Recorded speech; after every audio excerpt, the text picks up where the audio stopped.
enough will never be enough for some. So be enough for yourself instead. Christine Szymanski.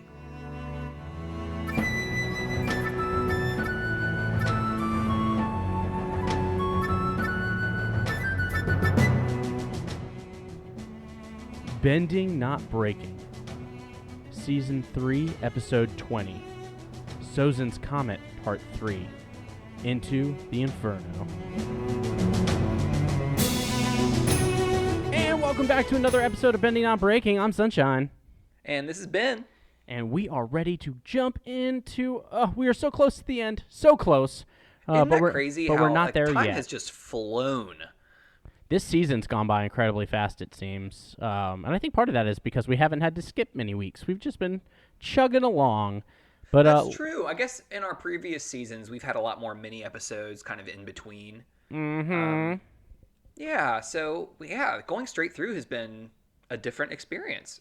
Well, and then let's not forget who's allowed us to do that by keeping us on task and keeping us prepared and making sure all That's the so episodes are ready to go. And that's the one and only Max Gongaware. Max Gongaware. So good. How are you doing, Max? What a guy. I'm good, thank you. Hope you all are doing well. Yeah, Max, have you had you had a good week? Everything going well? Everything's solid? Things are solid. Things are liquid. Things are gaseous. I mean, Earth All of the continues above, to huh? spin. That's how matter works. So that's yeah. I'm a big fan of matter. I matter. You matter. We all matter. Yes. This is true. So we need to treat people like they all matter. Yeah, exactly. We need to treat everyone like they matter. You can't just say it. You have to do it. Yeah, I mean, I have all the matter, and I feel like I am enough because of that. Let's talk about it. So you had the quote. And we're talking about enough, which is seems kind of vague as a lens, but I feel like it's so important. And I feel like to talk about. We tiptoe around it by mentioning it here and there, but to dive into a full episode through this lens is something that I'm really excited about doing. I think it's something especially that's this important. Episode. We get some moments of am I enough, right? So Yes, we do. But before we get into the episode and start talking about the things, guess you have to remind us what happens in the episode. We'll put 30 seconds on the clock and I will do it. You know, I always have 30 seconds on the clock. Are you ready? I'm ready. Are you sure you're I'm ready? positive. Go ahead. 1,000%. Count it down, Ben. I'm ready to go. Go. A comet is coming. And then Zuko and Katara worry about Aang, and they cut to Azula, and she's freaking out over a cherry pit. Sokka, Toph, and Suki jump onto an airship, and then Ozai is leading the pack of those airships. Azula then sends the Dai Li away. Toph goes Iron Man on the crew of this airship. Sokka gets to the crew and drops everybody through a ship door. Happy birthday. Azula banishes Lo and points to Lee. White Lotus take back Ba Sing Se. Azula messes with her hair and sees her mother in the mirror. That's terrifying. Phoenix King sings Aang. Agni Kai between Zuko, and then lightning. And there we are. Yeah, that was really good. I'm proud of you. There was a lot to cover, and you nailed it. Well, thank goodness the last 5 minutes of this episode is a fight scene. Well, Yeah, two you got lucky. two fight scenes, but For sure. so I feel fine with that. But yes, let's talk about enough, shall we? Because for us, talking about scarcity culture. And what does enough really mean? So when you think of enough, open it up, Ben. What are all the thoughts? Well, it's interesting that I think we have to put this conversation in context. You already said it, scarcity culture, right? And so I think we have to define what that is before we can talk about what enough is. So Seems fair.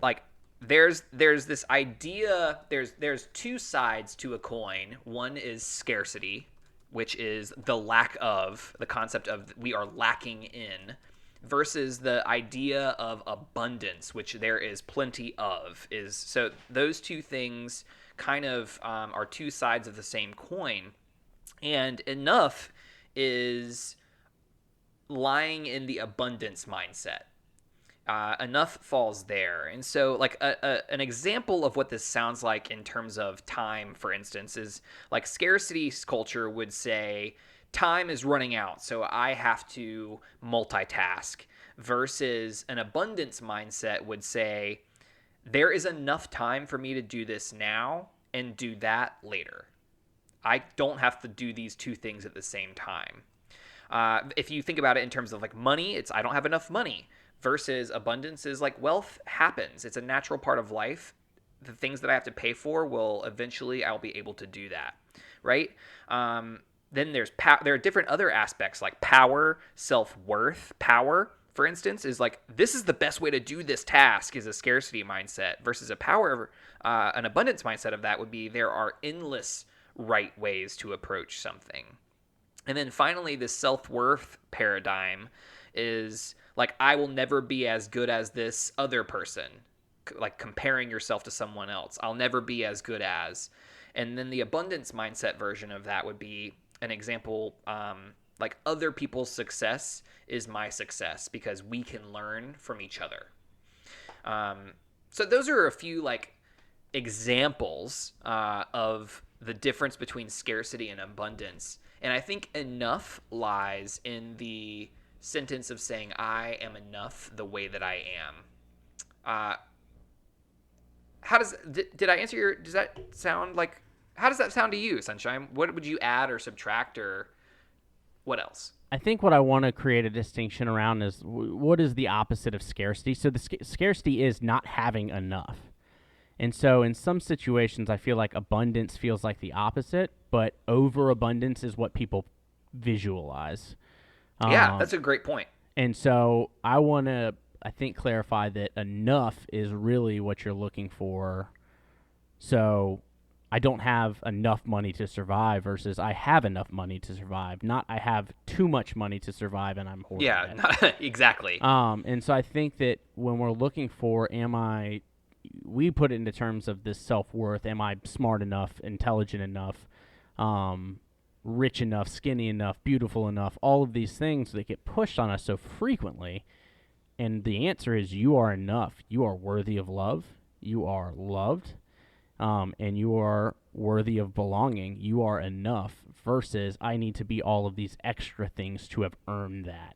And you don't. Well, and I think that's exactly right. Like what you're pointing to is when we are measuring ourselves in terms of our belonging, in terms of our love, our capacity and deservedness for those things, there is no measure, right? You, as you are, the way you are enough. You are loved and you deserve to be loved exactly how you are. Rather than having to like constantly, like you are not loved because of what you achieve. You are loved because of who you are. Right? And that's kind of what this episode we hope to kind of touch on, is to identify the scarcity mindsets, and then how do we talk about what it would look like for them to be in an enough mindset, right?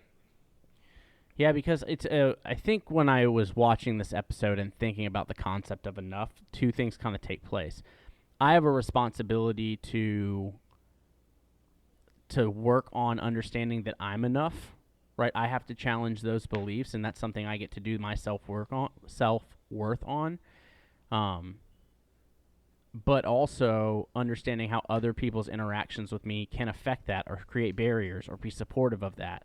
And then understanding how my actions can create barriers or be supportive of someone else understanding that they're enough.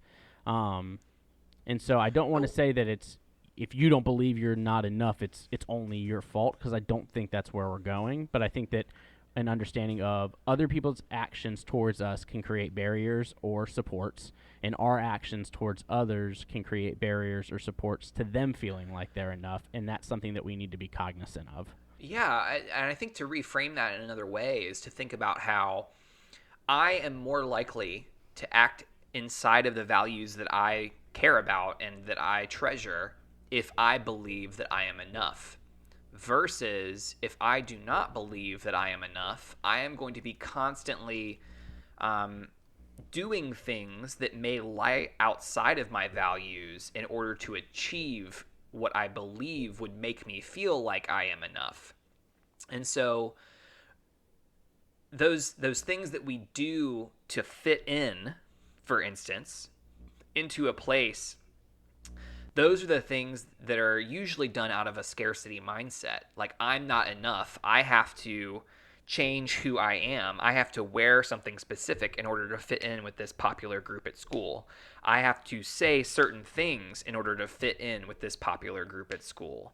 Or, you know what? An abundance mindset, an enough mindset would say, there are a lot of people that I could be friends with, and I want to make sure that I am who I am and who I believe that I should be, so that these people will naturally gravitate. The people that I'm supposed to be friends with, the people that I will mesh with, the people that will care about me for who I am, those are the people that will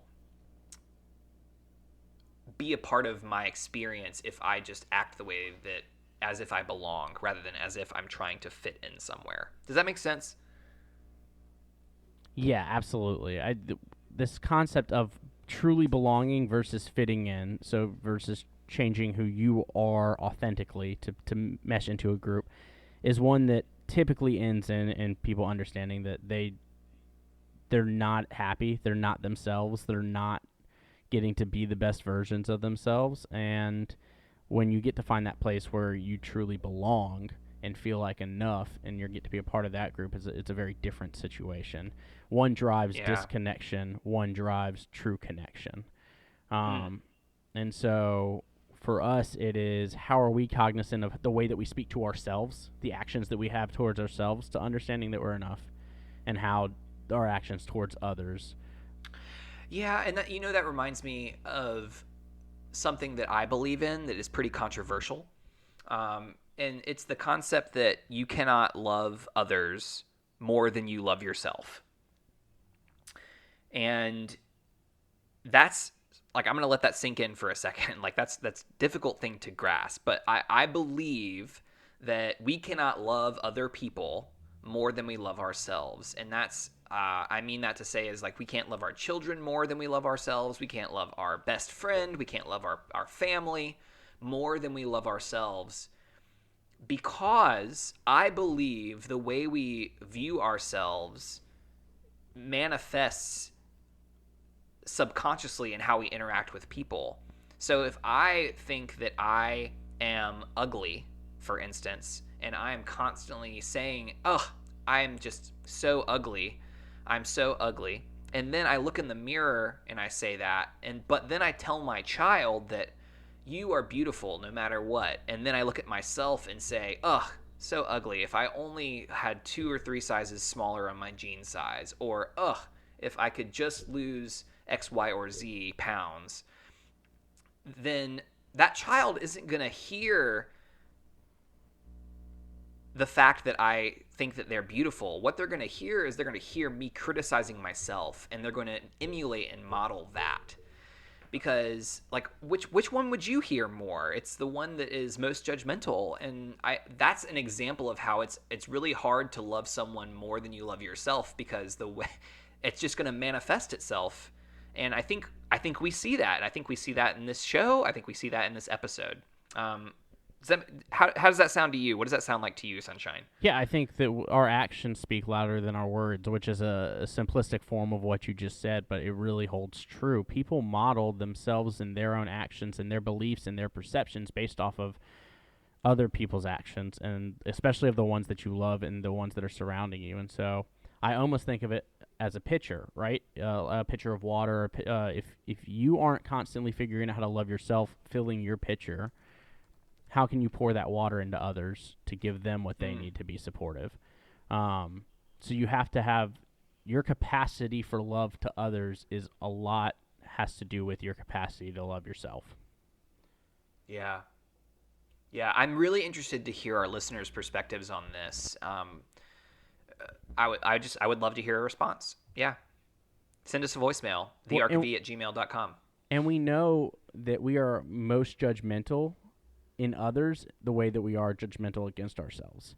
And so yes, absolutely. If that is true, then our actions, our behaviors change based off of the way that we view ourselves into what we were talking about earlier, which is when you don't love yourself, when you don't feel like you're enough, you're more likely to live outside of your value system that you have.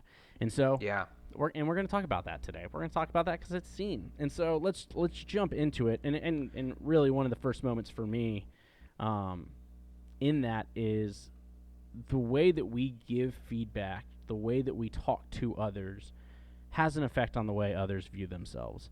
And the moment that I want to point in on that or dial in on is Azula freaking out over the cherry pit and the way that she gives feedback to the person who messed up. I don't know what the rules were. I don't know what the expectations were, but it seems like expectations are pretty clear, like, don't allow a cherry pit to be in my cherries. Or they weren't, right? That might not be a thing.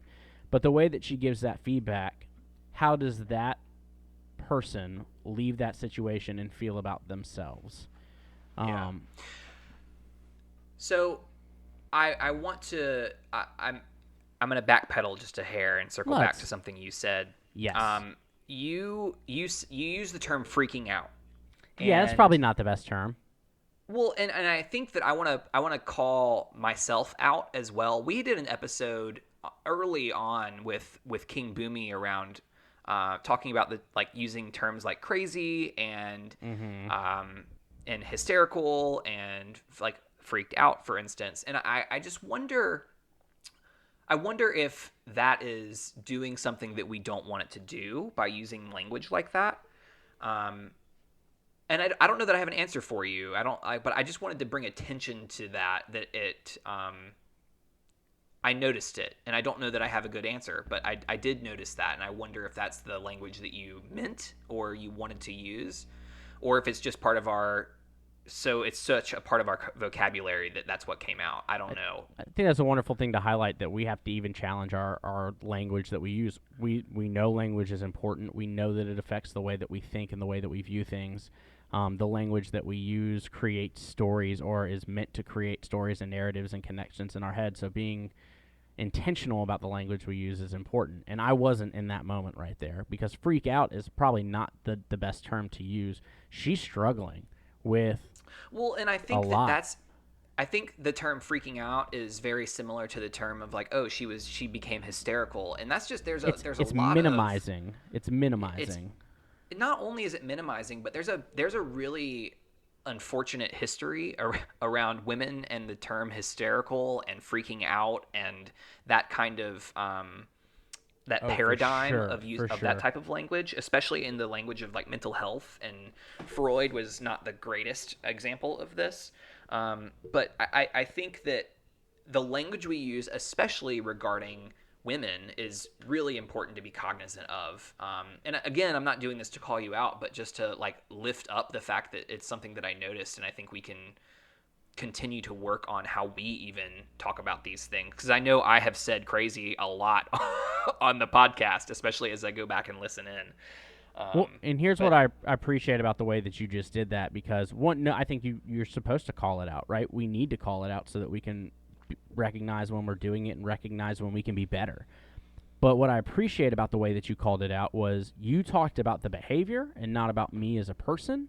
And I think that is an important distinction when we are creating a sense of love and belonging in a place where people understand that they are enough, is that we can change, and even when we are enough and worthy of love, we can still make our behaviors better.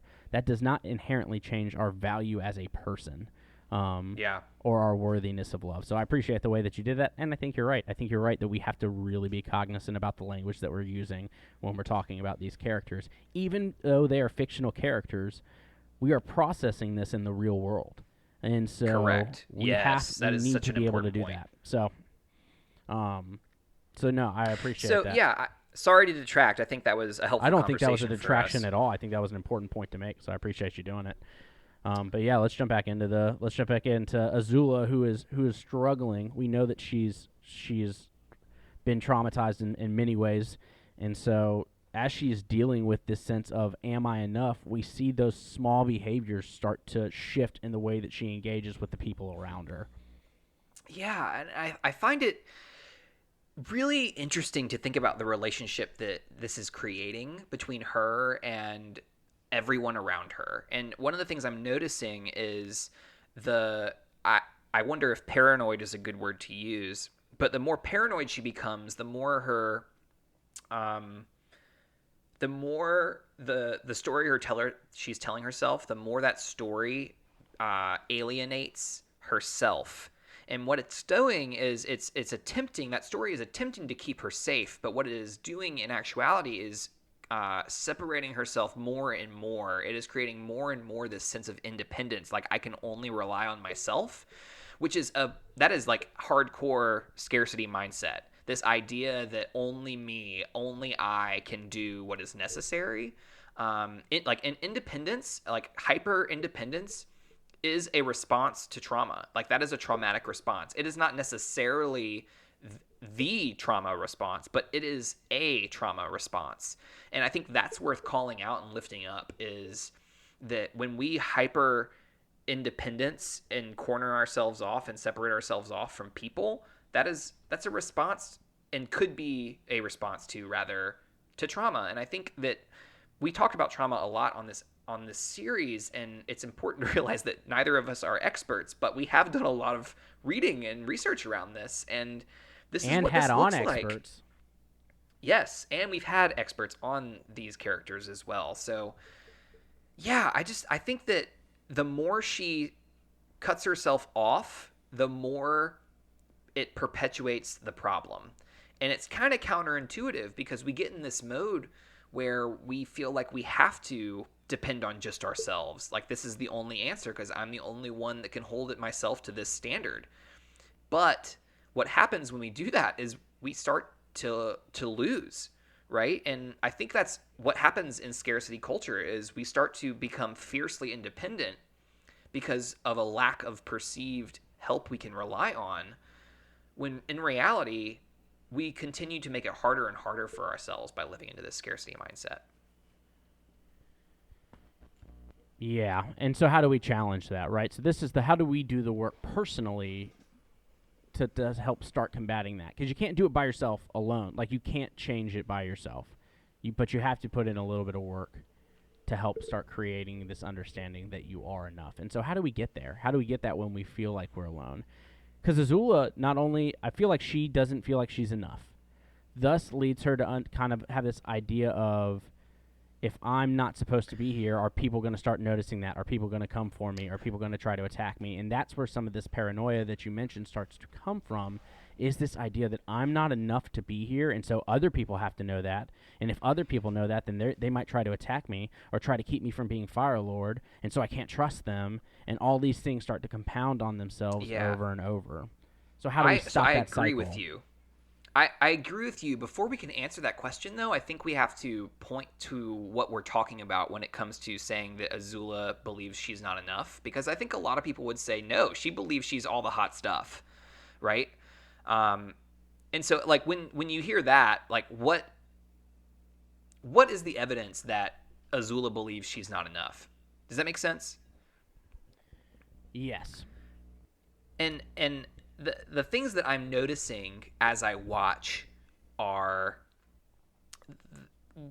the criticalness, the critique that she offers these people. You mentioned feedback. The feedback that is offered to other people is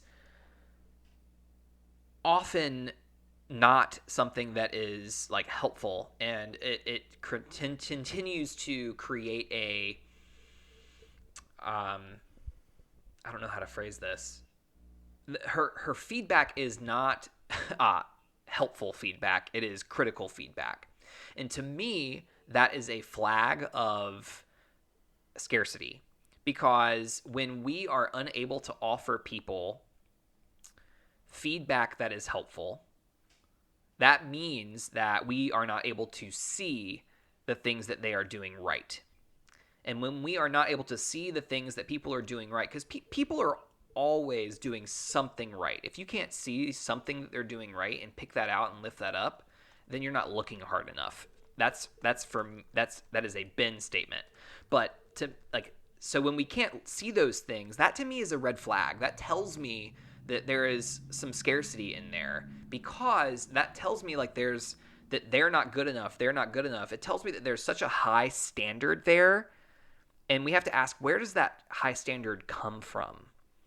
Because I think that's what leads to this scarcity mindset, is setting high standards. And so I think that's a piece of evidence for me that tells me that there's a not enough narrative happening. Am I making sense? I think for me, yeah. And the moment I think for me is when Azula sees Ursa in the mirror, which is a projection of her mind. Oof, that's a big moment. And it goes back to a quote we've said several times: is we accept the love we think we deserve. So that moment where Ursa says, "I loved you. I love you," and Azula shatters the mirror, it is coming from a place of, I can't accept that love. And I think it goes to because she doesn't feel like she deserves that love. Yeah, because honestly, if we think about that from her perspective, what would it mean for her to accept that in that moment, right? To accept that love in that moment would be to have to confront all of the things that she doesn't think she's doing well.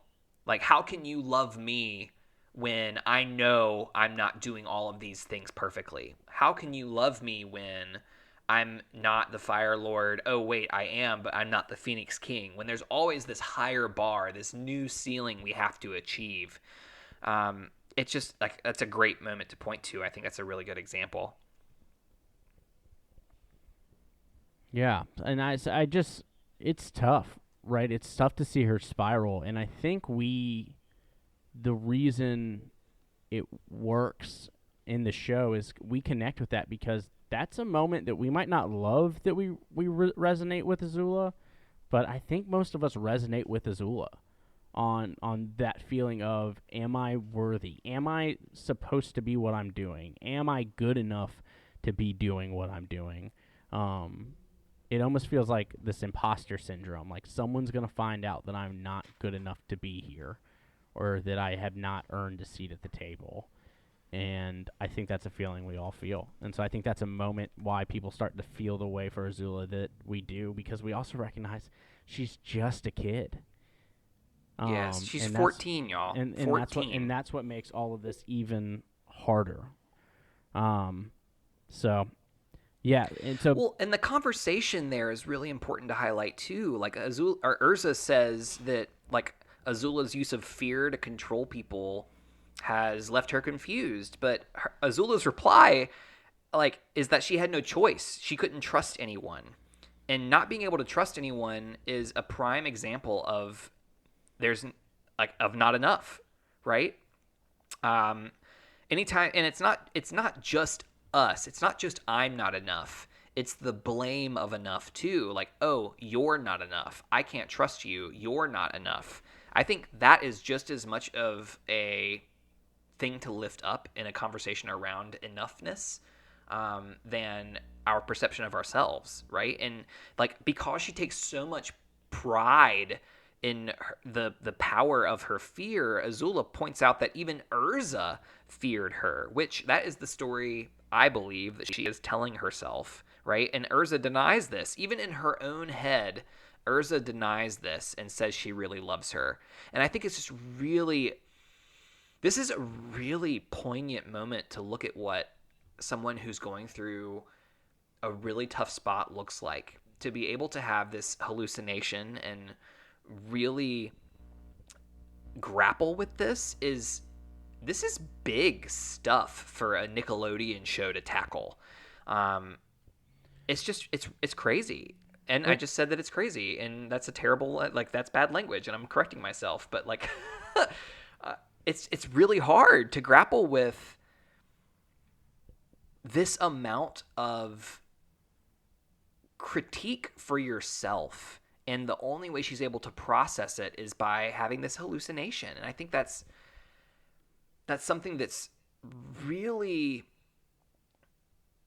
I think it's closer to home for a lot of us than we care to admit. You know? Oh, absolutely. And so what's the takeaway? There's 2 points that come within all this. We've highlighted that when we don't feel like enough, that it affects the way we treat other people, and when we don't feel like enough, it drastically affects the way that we view the world and the stories that we create around ourselves.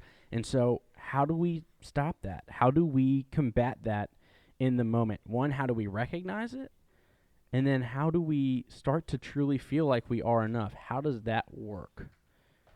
Because as much as we can say, like, you just got to tell yourself I'm not enough. Yes, I love a good mantra. I love that you can look and say, I'm enough. And that is something that I think you can definitely do. I think there's also got to be more to that, because that alone won't get you there. You're absolutely right. I don't know that we see great examples in this episode of this. But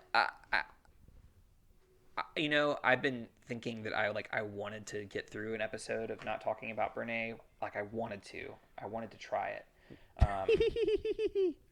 But it's just not working. But like the answer to your question for me is one of the books that she wrote about 10 years ago, which is The Gifts of Imperfection.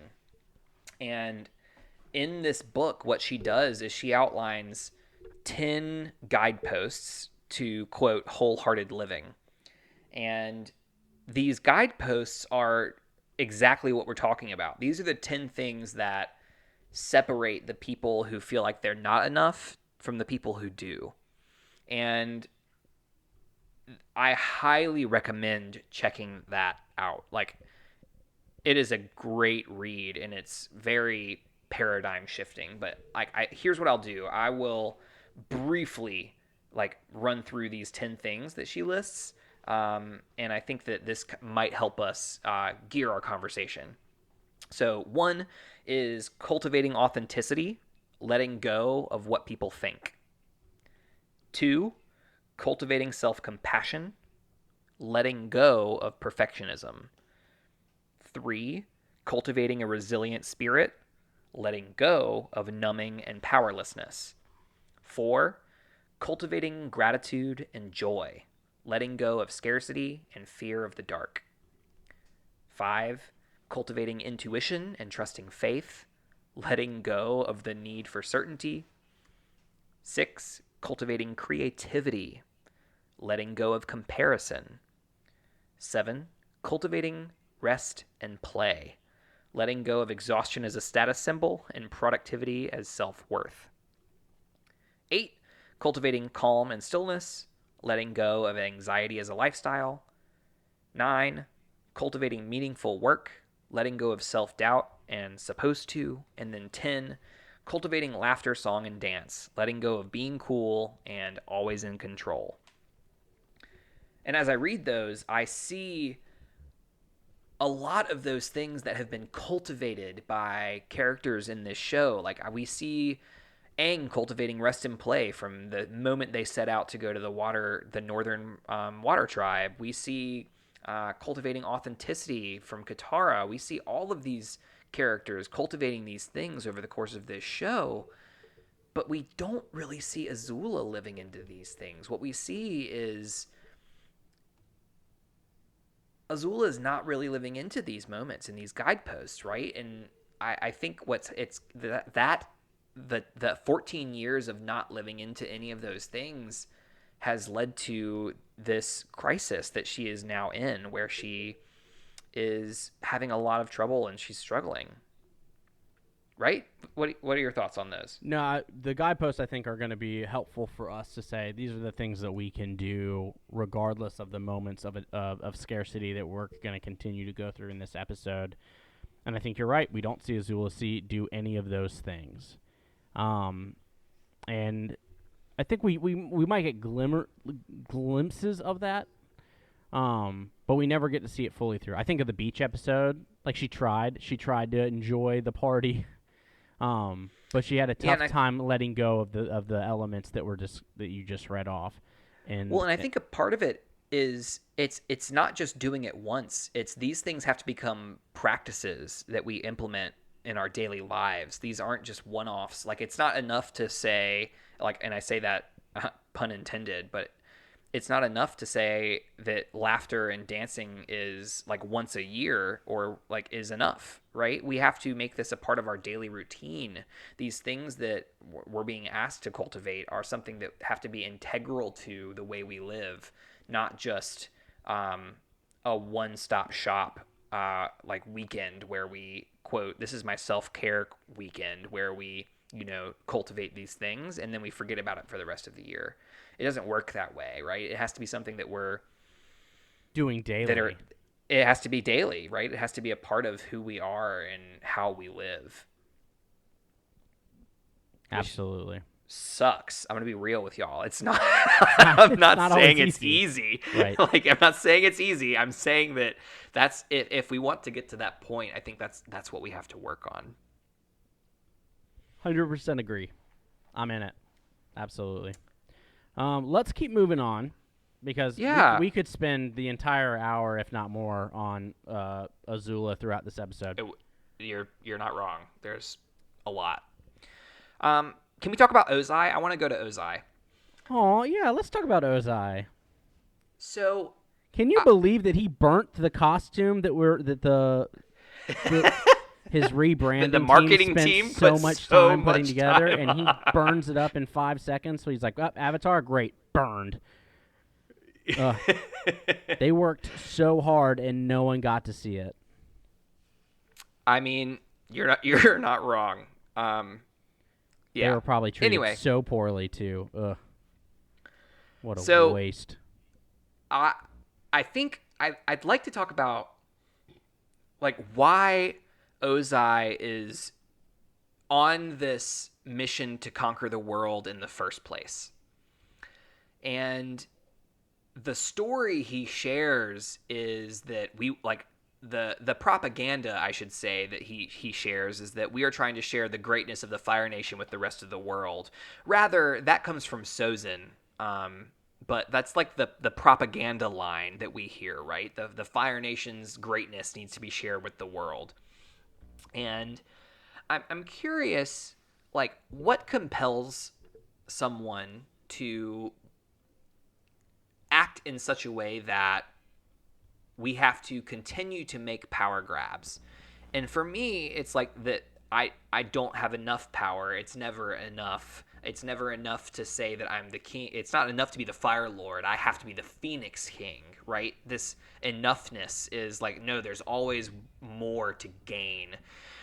And I think this whole war is coming from scarcity. What are your thoughts on it? Yep.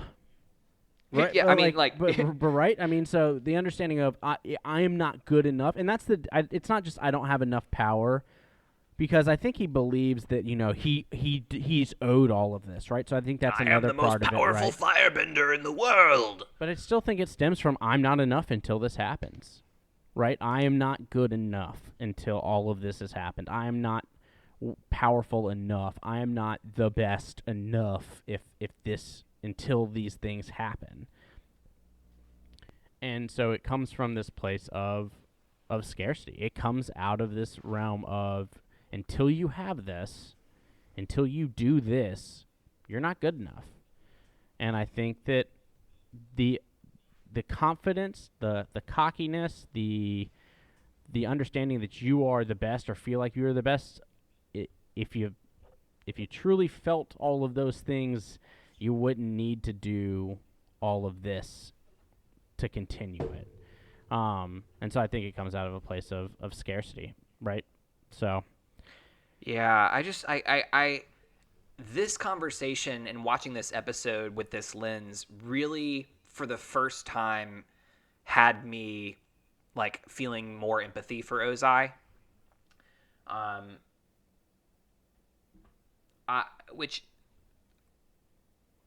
get it. I know what it's like to feel like I'm not enough. I have been there. I live there sometimes, and it's not my favorite thing about who I am, but it is a part of me, and I'm working on that, and I'm cultivating those guideposts, and I've been trying for 10 years to cultivate those guideposts, but it's one of those things where it's hard, and to know what perfectionism feels like, to know like I that I am ambitious. I want to achieve. I want to accomplish, and I want to grow and be well known and for the right reasons. But like, I know what it's like to feel like I'm not enough and to feel like what I have is not enough. And putting that in concert with watching this episode was really eye-opening in a way that I never expected to feel about Ozai. Well, and this if that is where makes we're sense. absolutely, because this is where we're going to get into this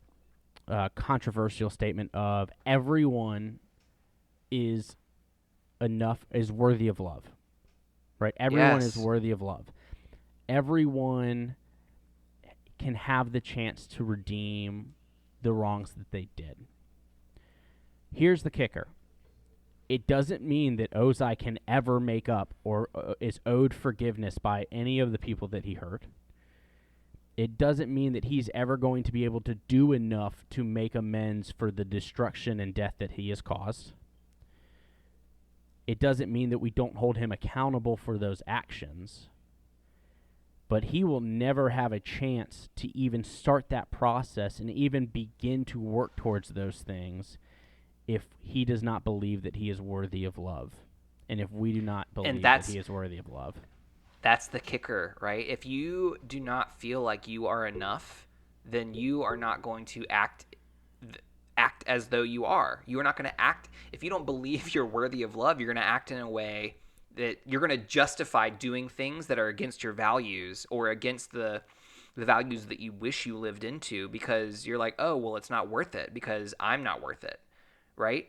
Whereas if you believe if you inherently belong, if you are inherently loved, then what happens is the way we act and the way we treat ourselves with more dignity. We treat ourselves with more love and more care. And it's a really hard road. And that is why we recommend seeking out professional help when you are struggling with this, because our friends don't have the capacity to walk us through that. And it's hard to do it by ourselves. Doing this work is work. It's not just something that we can accomplish.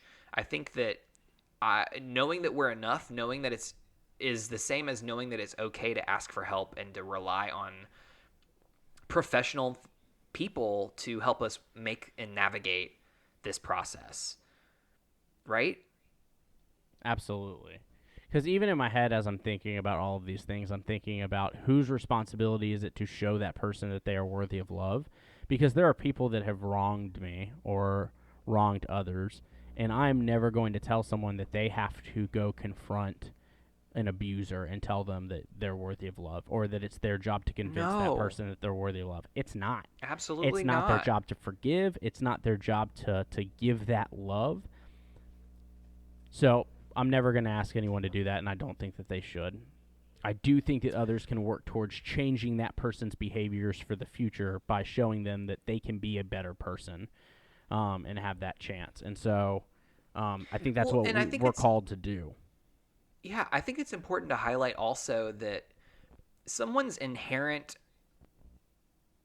ability, capacity to be loved does not mean that you have to be the person that gives that to them, right? I think that saying that everyone deserves love and belonging does not mean they have to be loved and belong with you.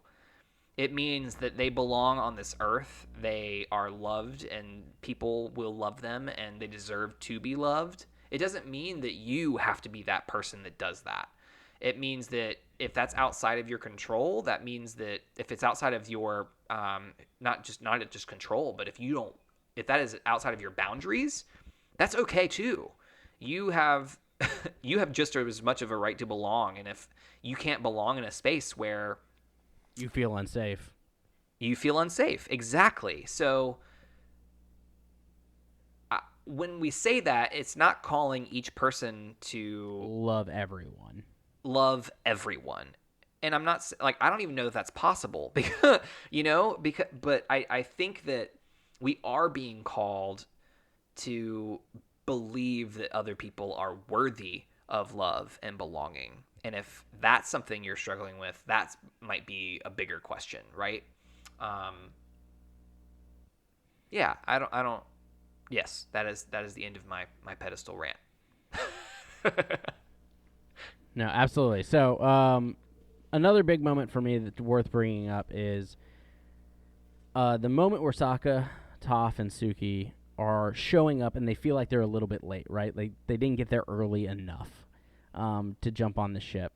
And so does scarcity, even in moments, keep us from even trying? Does scarcity keep us from even trying to get into the arena, even to show up? Oh, absolutely.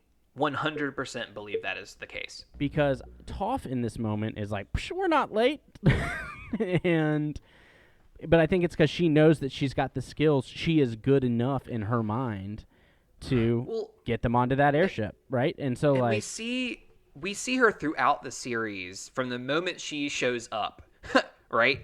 That, like, it is very rare that Toph struggles with enoughness.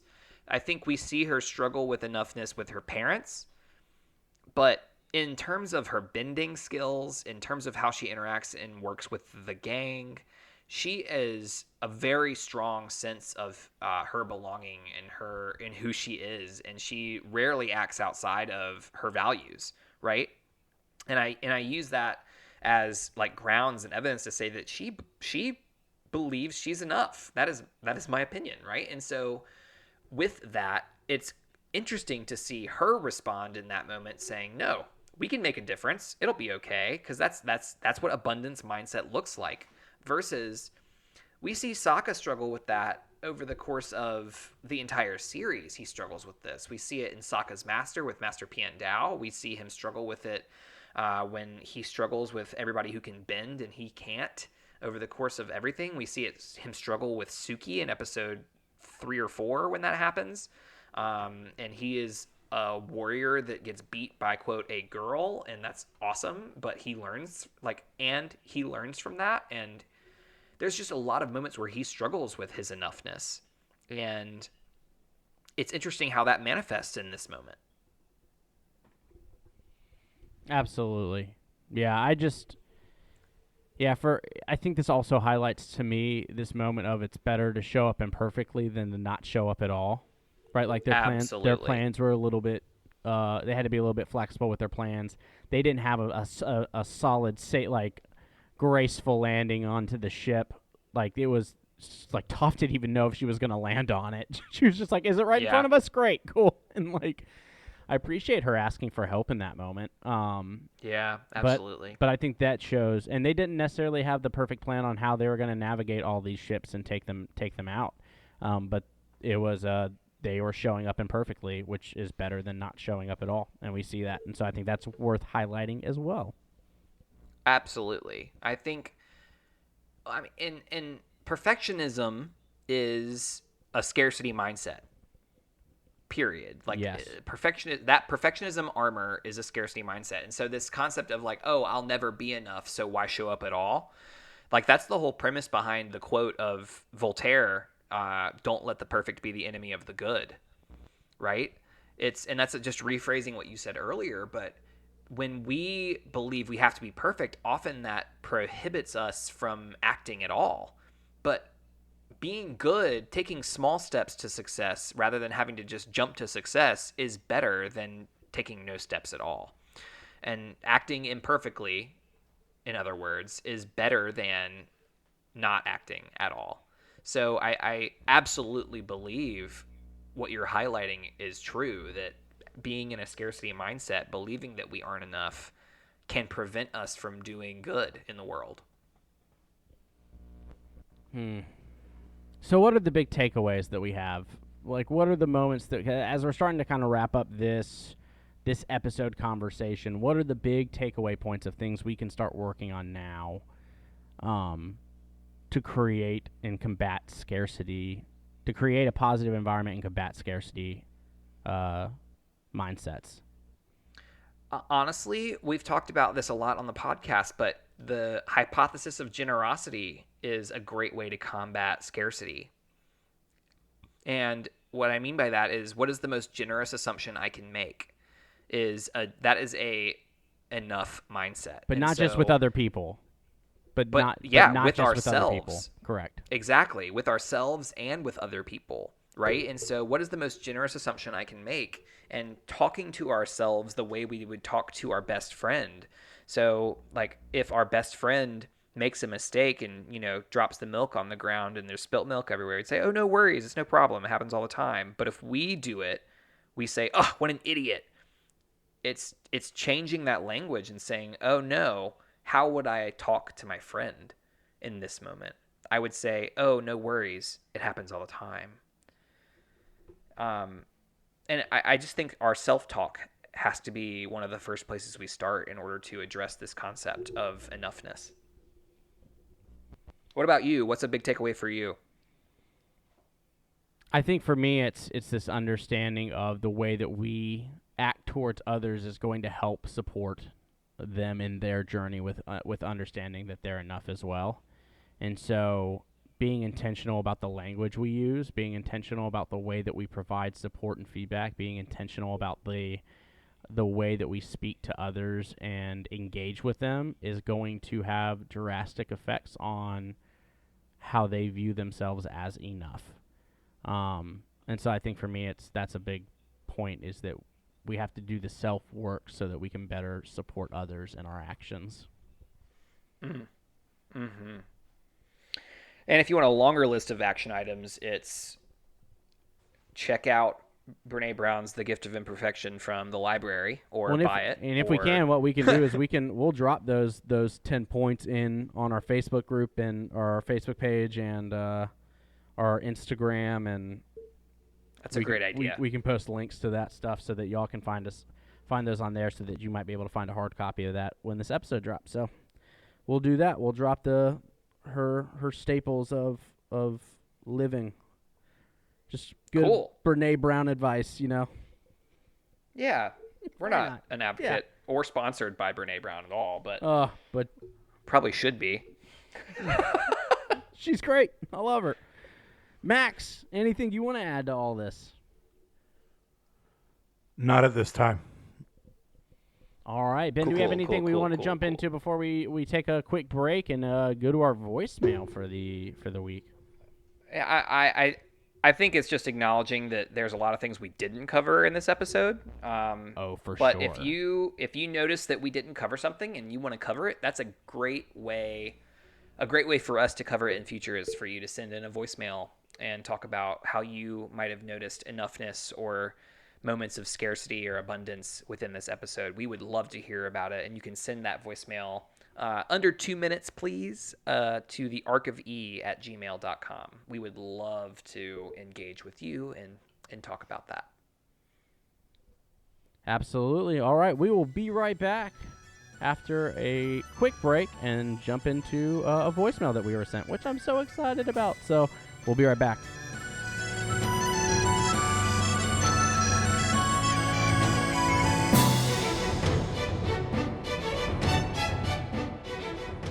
You have reached the voicemail box of Bending Not Breaking. Please leave a message after the tone.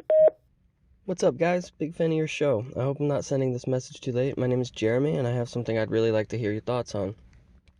First, though, I'd just like to say I have a family member who once asked me, what value could you possibly see in this show beyond the sentimental and nostalgic value? Basically, what makes it better than watching Power Rangers? And unfortunately, at the time, I didn't have the ability to articulate an adequate response. I didn't know how to say this story is an expansive masterpiece laden with seeds of potent wisdom collected from the ancient gardens of philosophers and spiritual leaders that transcend the idea of age demographics. Some of those words weren't even in my vocabulary, like garden. But I just want to take a page from your book and give you a gratitude segment, because you have done so much more than just answer the question. You've taken this already fleshed out world and opened it up even further, allowing fans like myself and many others to appreciate and love this show on even deeper levels. It's amazing work what you guys have been doing, and I want to genuinely thank you. Or in the words of Tim and Eric, awesome show, great job. So what I wanted to share with you, I made the mistake of getting into a dispute with somebody on Reddit who held this opinion that Aang's decision to show Ozai mercy instead of power washing the inside of his skull was an act of cowardice. And I think I made some point about confusing pacifism with cowardice, but I can't even call Aang pacifist in this moment because yanking someone's goatee is not very pacifist and is the least of his violent deeds. What bothered him wasn't the lack of violence. What bothered this audience member was the lack of murder, and that bothered me. Because I think we get so used to the bad guy going around murdering people that we actually start to believe the bad guy, that this dishing out death is the best or only method of removing people from power. But I want to hear some thoughts from you guys who actually have an education and experience and expertise in areas like this. Even though I have the funny feeling that we're all going to come to Aang's defense on this one, what are the moral implications of this scenario? Should everyone be just as apprehensive to take lives as Aang is? Or is that strictly an Aang thing, who has the privilege and power to take that specific route? Because I also have a feeling we'd defend Sokka if he gave Ozai the Melon Lord treatment. But if we want to talk about cowardice, I think the coward avatar in this situation would never have even confronted the problem, right? The coward avatar would never have left the South Pole, because I think defying the odds and finding your unique method of facing your problems until you actually solve them, which is exactly what Aang has always done, that to me, that sounds like the exact opposite of cowardice, which is why I think the guy got me so angry with 2 A's. But if this message gets through, I really hope to get you to hear your thoughts on this. I look forward to it. To anyone who may be listening to this right now, you're a beautiful person. I hope your day is fantastic. Thank you for listening. Bye. Jeremy, thank you so much for sending that voicemail. First of all, thank you so much for your kind words. It really means a lot to Ben and I, and to Max, that we're able to do something that people really have started to latch onto and enjoy and find helpful. And we're learning every single day, and we're just happy to be a part of a community that is excited about new things to pull out of the show. So thank you for those kind words. As for your question, we've got a pretty long answer for you, which is just going to end up being all of next episode, which is we're going to look at that exact moment, and we're going to talk about it through the lens of nonviolent struggle. So I think we've got a whole episode. But to tease that a little bit, I think that Ben and I learned a lot in that conversation, and big part of that is that showing up, just kind of like you said, showing up is the courageous act. Stepping into the arena is the courageous act. And I don't think there's any way that you can look and call Aang a coward because of that, because he's living into his value system. And I think that for us, seeing the value of Ozai and the value that he is worthy of love and belonging and has missed that somewhere along in his life has to be an incredibly tough decision, but one that Aang made, and I can't fault him for it. And so that's where I kind of landed with that. Ben, what about you? Yeah, I just want to echo what Sunshine said. Really grateful for your gratitude.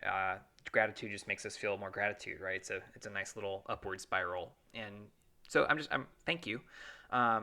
You did call us experts, and I will push back a little bit on that. I don't know that we are experts necessarily on all of the things we talk about, but I appreciate the generosity there. We are constantly working to grow and learn, and one of the things that's important to highlight is that during that conversation with our guest on next episode, I will admit I felt pretty insecure because I, much like you, wasn't able to articulate the things that I wanted to articulate and that I believed in, but we are given the language, and that language is important. And so I'm really just excited for all of us to hear episode 21, our finale. Oh God, it's our final one for Avatar. But I think it's a good one. I think it's a good finale. I think I think so too. I'm very happy with that being the way that we end Avatar. So I hope that everyone, including Jeremy, I hope everyone enjoys that as well. For sure. Yeah, not to bypass the question, but I think we just give you a really long answer. It might be one of our longest episodes. I think it lands somewhere around like an hour and 20 minutes. So it's you get an answer for sure. we hope it helps. Yeah. Let's. Let us know. Send us more feedback once you listen. We'd love to hear about it. Ben, are you ready for devotion? Devotion. All right, we I'm are always looking. ready for We're devotion. looking at enough through the element of earth. Yes. Ben, do you want to go first, or do you want me to go first? What would you like? I want you to go first. Aw, I'm happy to. Thank you.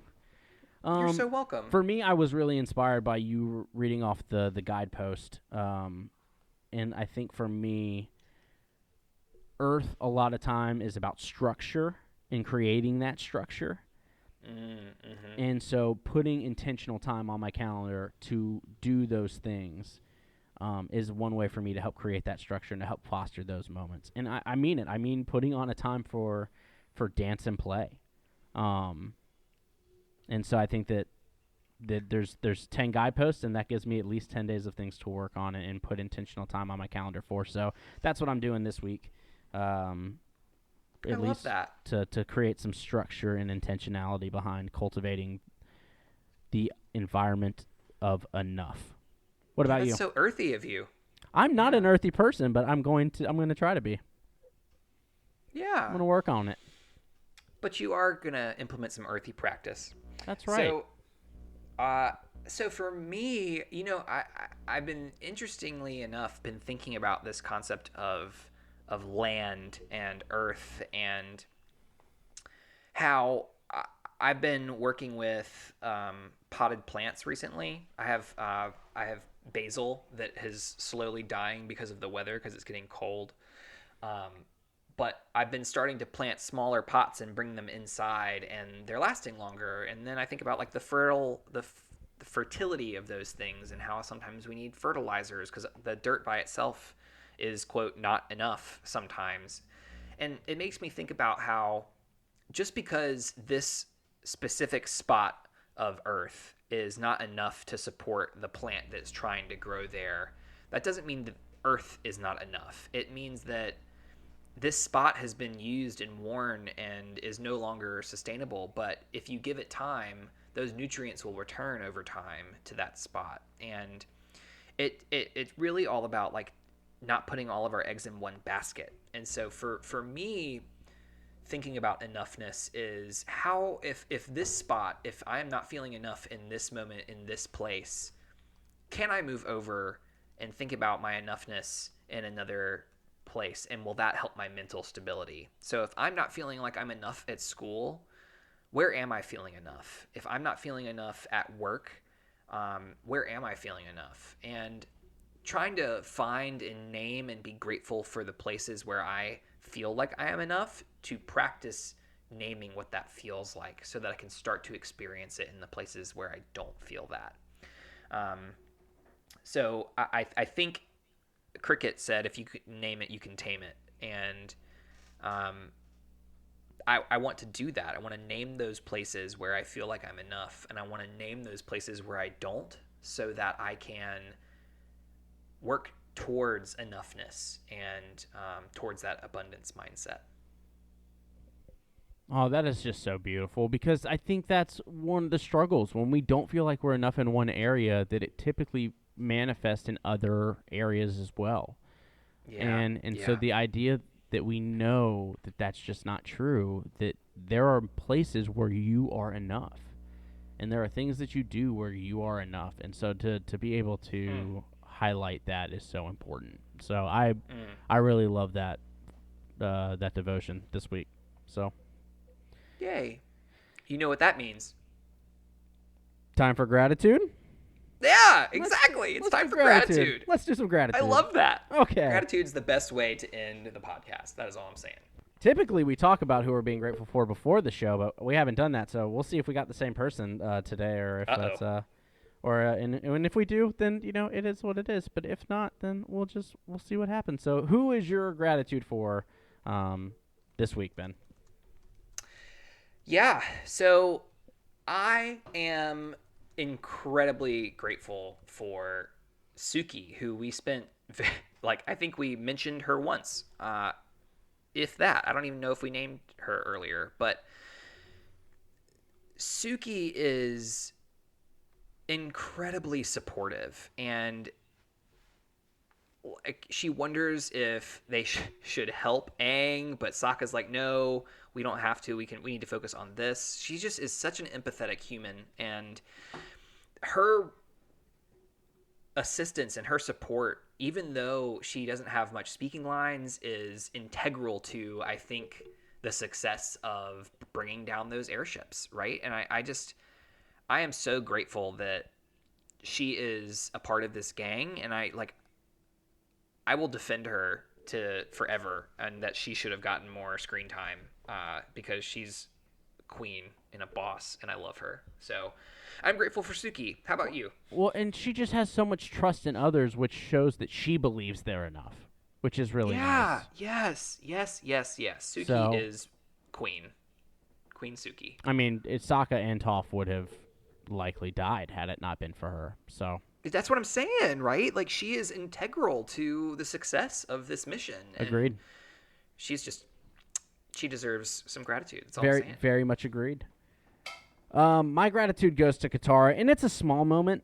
It's a small moment, but it's one that, and we didn't even talk about it, but it's this, when Zuko goes up to confront Azula, and she challenges him in Agni Kai, Katara questions him and says, hey, we knew that we needed to kind of take her on together. That's why she's trying to separate us. And Zuko says, I've got this. I need to do this. And that's a moment where Katara's response to him shows him that he's enough. And that's a moment that I love that. That I really loved. She trusts him. She believes him. She gives him the, you've got this. Like, I'm here if you need me, but you've got this. And I really love that moment. And so that's just, I give gratitude to Katara. No, that's really beautiful. I didn't even think about that. It's amazing how much our responses to the people we're in relationship with help them feel or not feel like they are enough. And what a good example that you're pointing to about how her response helps Zuko feel like he is enough, which is something he's been grappling with for a long time. So yeah, I am so on board with that. Thank you for lifting that up. Absolutely. And there we have it. One episode left. Looking at oh my goodness, Sozin's Comet Part 4 through the lens of non-violent struggle with a special guest. Please don't miss that. That'll come out next week. And any other places. Ben, where can they find us? Where can they find all of the things? Where are we at? Y'all, all the places. So you can find us on Instagram, Twitter, TikTok at BNB_pod. If you want to see a 30-year-old man do TikToks, hey, that is true. Come on down. We got some songs for you, got some Avatar moments of the day that we've started. It's been a really cool experience to watch. Also, Facebook, we have a page that you can like for all of our memes and videos and things like that. But also, for our patrons, all you have to do is contribute to Patreon on any level, and you can join our Facebook group where we have really cool discussions. We choose themes and lenses to watch the show through. We discuss some offshoot comics, things that come up, and anything that our patrons bring up also. Lots of really fun things that happen in there. What I missed, you can also email us at the Arc of E to send us a voicemail. Try and keep it under 2 minutes so that we can respond to you accordingly. And yeah, that'll be a great opportunity to connect with us. Yep. What I missed? Did I miss anything? Just a quick highlight that we are close, but still not at our goal for patrons to be able to do Legend of Korra Book 1. And so any dollar amount would be a super big help. But go over to our patreon.com/BNB_pod and see all the benefits you get. Bonus episodes, early episodes, access to Facebook groups, things like that. And so go ahead and help us out there. Just know that as little as $1 a month makes a really big difference, y'all. It really does. Every dollar counts. And so we're just asking for you to support if you think that this podcast has been helpful to you at all. All right. Max, thank you so much for another wonderful episode. You just do such phenomenal work, and I love that you're here. So all the gratitude towards Max. And he's giving the thumbs up. Love it. And I'm Sunshine Mayfield. And this has been Bending, Not Breaking. Thank you for listening. Bye-bye.